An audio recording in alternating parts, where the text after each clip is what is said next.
After completing the introduction chapter, today our main topic, or we can say that example number 1. तो example number 1 is represent the following situation mathematically, यानी एक word problem है। इस word problem को अच्छे से आप हमें रीड करना है, और इसको अच्छे से रीड करने के बाद इन वेरिएबल्स, इन गिवन वैल्यूज़ की हेल्प से हमें एक क्वाड्रेटिक इक्वेशन को फॉर्म करना है। तो वो कैसे किया जाता है, चलो स्टार्ट करते हैं। उससे पहले हम इस जो स्टेटमेंट है उसको अच्छे से पढ़ेंगे। स्टेटमेंट है John and Jivanti together have 45 marbles, यानी जॉन और जीवंती उनके पास दोनों को मिलाकर 45 मार्बल्स है। Both of them lost 5 marbles, यानी दोनों बारी बारी से 5 मार्बल्स लॉस्ट करते हैं, यानी खो देते हैं। And the product of the numbers of marble they now, मतलब 5 मार्बल खोने के बाद उनके पास जो भी मार्बल बचा है उनका जो प्रोडक्ट है वो कितना है, 124 है। We would like to find out how many marbles they had to start with. तो हमें ये फाइंड करना है, एक ऐसा इक्वेशन निकालना है जिससे कि हमें ये पता लग जाए कि स्टार्टिंग में या इन्होंने कौन से कितने मार्बल से स्टार्ट करा था, एक के पास कितने मार्बल से, वो निकाल सकते हैं। लेकिन हमें स्पेशली बस इसका एक मैथमेटिकल फॉर्म, यानी कि एक क्वाड्रेटिक इक्वेशन फॉर्म करके दिखाना, तो इस तरह से क्वेश्चन हो जाएगा। चलिए स्टार्ट करते हैं। पहले इसको समझते हैं, इसके स्टेटमेंट को हमने समझ लिया, अब इसके सॉल्यूशन को स्टार्ट करते हैं। तो सबसे पहले लिखा है John and Jivanti together have 45 marbles, यानी दोनों के पास कुल मिला के 45 मार्बल्स हैं। अब मुझे ये नहीं पता कि जॉन के पास कितने मार्बल्स है और जीवंती के पास कितने मार्बल्स है, तो दोनों में से हम किसी एक को मान लेंगे। किसी के पास एक्स मार्बल है तो हम जॉन को मान लेते हैं, ये जीवंती को भी मान सकते हैं, हमारी ऊपर चॉइस है। Let the number of marbles John had be, यानी जॉन के पास स्टार्टिंग में मान के चलो उसके पास कितने मार्बल थे, एक्स मार्बल थे। हमें पता नहीं कि दोनों में से किसके हैं। अगर जॉन के पास एक्स मार्बल थे तो ऑब्वियसली बात है जीवंती के पास कितने मार्बल होंगे। देन दी नंबर ऑफ, ये डैश डैश करो, इसका मतलब मार्बल्स है किसके पास, जीवंती के पास हैड बी, कितने हो जाएंगे, 45 माइनस एक्स हो जाएगा। अब आपको ये समझ में थोड़ा सा डिफिकल्ट लगा होगा कि अगर इसके पास एक्स है, इसके पास 45 माइनस एक्स क्या होगा, क्योंकि मुझे पता है कि दोनों को कुल मिलाकर, यानी दोनों को मिलाकर एक के पास कितने हैं, 45 है। यानी जॉन और जीवंती, यानी जॉन के पास और जीवंती दोनों का सम कितना है, 45 है। अगर जॉन अकेला एक्स है तो जीवंती कितने होने वाली है, ऑब्वियसली बात, अगर मुझे जॉन का मार्बल निकालना है तो जीवंती उधर जाके माइनस होगा ना। यानी फॉर एग्जांपल मान के चलो जॉन के पास 5 मार्बल्स है, जॉन के पास 5 है, तो यहाँ पे मैं एक्स की जगह क्या रखूँगा, 5। तो 45 माइनस 5 कितना हो जाएगा, 40। बात तो ही है कि 40 और 5 मिलके फिर भी बना देगा 45। आई होप आपको ये समझ में आ गया कि किस तरह से करना था। कभी भी अगर किसी दो लोगों का सम मिलके कुछ आ रहा होगा तो एक को एक्स मानोगे, दूसरे को ऑब्वियसली बात क्या हो जाएगा, उसमें से उसका ओरिजिनल माइनस हो जाएगा। ठीक है। अब उसने ये भी बोला था क्वेश्चन ने कि both of them lost 5 marbles, यानी बारी बारी से दोनों 5 मार्बल्स लॉस्ट कर जाते हैं, यानी खो देते हैं। तो सबसे पहले जब जॉन 5 मार्बल लॉस्ट करेगा तो जॉन का केस क्या हो जाएगा, व्हेन ही लॉस्ट, कौन ही, मतलब ही लॉस्ट 5 मार्बल्स, यानी ब्रैकेट में लिख देता हूँ मैं जॉन। ठीक है। यानी जॉन अगर 5 मार्बल लॉस्ट करता है, पहले तो वो एक्स मार्बल था, लॉस्ट करने का मतलब उससे कम हो जा रही है, यानी कि मतलब माइनस हो जा रहा है। ठीक। अब जैसे व्हेन शी मतलब जीवंती लॉस्ट 5 मार्बल्स, शी मतलब जीवंती होगी, तो जीवंती का मार्बल्स कितना था, 45 माइनस एक्स, लेकिन उससे भी कितना मार्बल माइनस हो जा रहा है, 5। तो ऑब्वियसली बात है कि 45 से अगर ये 5 चला गया कितना बचेगा, 40, और ये माइनस का एक्स एज इट इज़।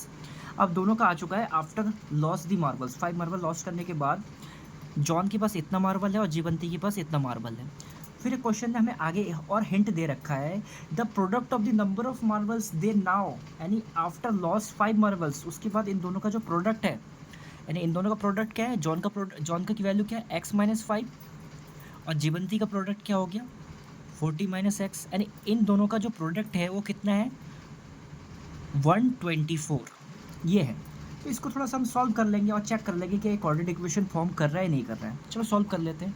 अब हमारे पास दो ब्रैकेट आ चुका है, तो एक तरह से ये क्या है, फॉर्मूला है, ठीक है। एक तरह से क्या हो गया, ये फार्मूला हो गया। तो इसको मल्टीप्लाई करने का बहुत सिंपल सा वे है जो क्लास 9 में हम सीख चुके हैं। फर्स्ट हम क्या करेंगे, x की मल्टीप्लाई करेंगे 40 से, तो x इंटू 40 तो क्या हो जाएगा, x इंटू 40 हो जाएगा 40x, ठीक। फिर x की मल्टीप्लाई करनी है माइनस एक्स के साथ। देखो x तो यहाँ प्लस में है, लेकिन जिसके साथ वो मल्टीप्लाई होने वाला है वो तो माइनस में है, तो यहाँ पे प्लस माइनस होगा माइनस, और x इंटू एक्स मिल क्या हो जाएगा, एक्स स्क्वायर। तो इस x का इन दोनों के साथ मल्टीप्लाई कंप्लीट हो चुका है। अब बचा है 5, तो 5 का भी बारी बारी से एक बार इसके साथ होगा, उसके बाद में। अब मैं 5 की मल्टीप्लाई कर रहा हूँ 40 के साथ, लेकिन 40 तो है प्लस में और 5 क्या है माइनस में, तो प्लस माइनस माइनस, और 5 इंटू 40 करोगे कितना आ जाएगा, 200। अब 5 की मल्टीप्लाई अब कौन बाकी है, x के साथ बाकी है।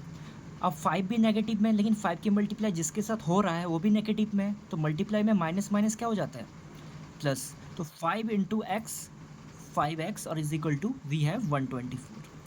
आई होप आपको कितना समझ में आ गया होगा। फिर आप देख पाएंगे, अब हाईएस्ट पावर किसकी है, x की हाईएस्ट पावर 2 है जो कि नेगेटिव में, तो इसको आप पहले करो। और x वाले कितनी जगह पे हैं, दो जगह पे, एक यहाँ पे है x वाला, एक यहाँ पे x वाला, जो कि दोनों है पॉजिटिव में, तो 40x प्लस 5x मिलके क्या हो जाएंगे, 45x। और विदाउट x वाला कितना है, -200, तो ये एज इट इज़ लिखा और इज इक्वल टू में 124। हमेशा याद रखो, कभी भी आपकी जो हाईएस्ट पावर वाली वेरिएबल्स है वो कभी भी नेगेटिव नहीं हो सकता। तो अब हम क्या करेंगे, तो हमें पूरे होल इक्वेशन में माइनस से मल्टीप्लाई करना पड़ेगा। तो जैसे ही हम माइनस से मल्टीप्लाई करेंगे तो ये जो नेगेटिव वाला है पॉजिटिव हो जाएगा और पॉजिटिव वाले नेगेटिव हो जाएंगे, यानी सारे सिंबल पलट जाएंगे। यानी जैसे हम मल्टीप्लाई करेंगे तो ये क्या हो जाएगा, on multiplying minus with minus in the whole equation, तो इसमें क्या हो जाएगा, ये एक्स स्क्वायर पॉजिटिव हो गया, ये पॉजिटिव था, ये नेगेटिव हो गया है, और ये नेगेटिव था, ये पॉजिटिव हो चुका है, और ये जो इधर पॉजिटिव था ये क्या हो गया, नेगेटिव था। अब ये हो गया एक्स स्क्वायर माइनस 45x और प्लस 200। अब देख पा रहे हैं कि इधर -24 है, जैसे इधर आएगा तो प्लस का 124 हो जाएगा। Again x square minus 45x, we have, इन दोनों को जैसे ऐड करेंगे 200 और 124 हो जाएगा 324। तो ये हमारे रिक्वायर्ड क्वाड्रेटिक इक्वेशन है। इसको जैसे हम सॉल्व करेंगे तो स्टार्टिंग में जॉन के पास कितने मार्वल्स थे और जीवंती के पास कितने मार्वल है वो इजीली निकल सकता है। तो हमें इसमें सिर्फ मैथमेटिकल फॉर्म दिखाना था कि ये मैथमेटिकल इक्वेशन एक क्वाड्रेटिक इक्वेशन है या नहीं है, लेकिन इसमें मैं देख पा रहा हूँ कि x की जो हाईएस्ट पावर कितनी है, 2 है, तो इसका मतलब ये क्वाड्रेटिक इक्वेशन है। आई होप आपको इस तरह से समझ में आ गया होगा किस तरह से हमें इस वर्ड प्रॉब्लम को सॉल्व करना था। अब इसके जो सेकंड पार्ट वर्ड प्रॉब्लम का बचा हो उसको एक बार फोकस कर लेते हैं, उसके स्टेटमेंट को देखो। इसमें फिर लिखा है, a cottage industry produces a certain number of toys in a day. यानी कोई एक इंडस्ट्री है जो कि टॉयज़ को प्रोड्यूस करती है, टॉयज़ बनाती है हर दिन। The cost of the production of each toy was found to be 55 minus the number of toys produce in a day. हमें पता नहीं कि स्टार्टिंग में अब कितने टॉय बनते हैं, हर दिन में कितने टॉय बनते हैं, तो हम इसको मान लेंगे कि हर दिन जो टॉय बनने वाले टॉय है वो x है। तो इस तरह से हम मान के उसको करेंगे। On a particular the total cost of production बस ₹750, यानी जो टोटल कॉस्ट है प्रोडक्शन का हमारा कितना हो रहा है, 750 है, जिसको हम इक्वल टू के इधर रख देंगे। We would like to find out the number of toys produce on that day. तो हमें एक मैथमेटिकल इक्वेशन भी निकालना पड़ सकता है और इसको हम सॉल्यूशन भी कर सकते हैं, लेकिन हमारा मेन फोकस है कि इसको मैथमेटिकल इक्वेशन फॉर्म करेंगे। पहले हम ये चेक करेंगे कि ये क्वाड्रेटिक इक्वेशन फॉर्म कर रहा है या नहीं कर रहा है। आई होप आपको ये क्वेश्चन समझ में आ गया होगा। तो क्वेश्चन को किस तरह से करना था तो समझेंगे। तो हमसे पूछ रहा है ना कि हर दिन कितने टॉय प्रोड्यूस होते हैं, तो मुझे पता नहीं कि हर दिन कितने टॉयज प्रोड्यूस होते हैं। तो हम सबसे पहले लेट करेंगे कि ईच डे में जो टॉय प्रोड्यूस होते हैं वो क्या होते हैं, एक्स होते हैं, एक्स होता है, वाई होता है, जेड, आप कुछ भी मान सकते हो। आई होप आपको समझ में आ रहा होगा। तो इसका जो सेकंड चीज़ को आप समझेंगे आसानी से।